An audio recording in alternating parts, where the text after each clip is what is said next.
नमस्कार। आज हम लोग भारत में ब्रिटिश शासन के संवैधानिक विकास के क्रम के अंतर्गत 1861 ईस्वी के भारतीय परिषद अधिनियम या भारतीय सिविल सेवा परिषद अधिनियम 1861 से संबंधित पोर्टफोलियो प्रणाली की प्रमुख बातों की जानकारी प्राप्त करेंगे। 1861 ईस्वी में वायसराय कैनिंग ने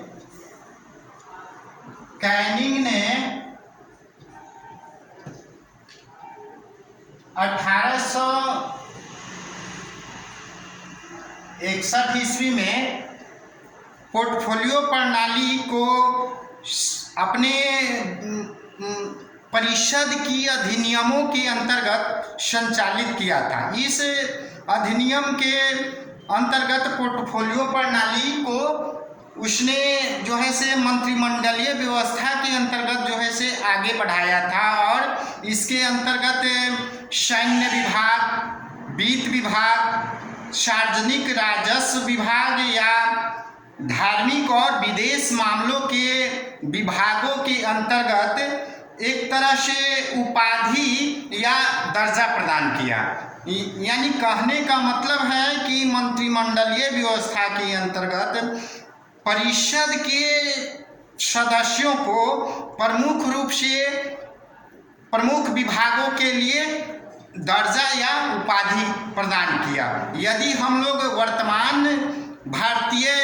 संदर्भ के मामले में इसे जोड़ते हैं, जो हमारा भारतीय जो मंत्रिमंडलीय व्यवस्था है, जो हमारा कार्यकारी है और जिस तरह से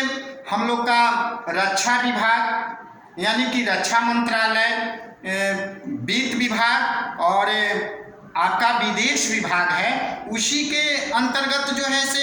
इस प्रणाली को हम लोग जो है से पोर्टफोलियो को जो है से रख सकते हैं। लेकिन जो हमारा आज का जो विभाग है और जिस रूप में विकसित है, उस रूप के अंतर्गत जो है से उस समय की पोर्टफोलियो प्रणाली की जो विभागीय संरचना थी वो नहीं थी। यानी कहने का मतलब है कि इस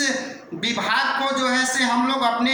विभाग से तुलनात्मक तौर पर देखेंगे, लेकिन उस रूप में वो जो है से बहुत जो है से उसका स्तर जो है से निम्नतम माना जाएगा। तो यही था जो है से पोर्टफोलियो प्रणाली, यानी कि विभागीय आपका जो है से मंत्रिमंडलीय संरचना 1861 ईस्वी के संदर्भ में जो कैनिंग के द्वारा जो है से उस समय की तत्कालीन परिस्थितियों में संचालित की गई थी।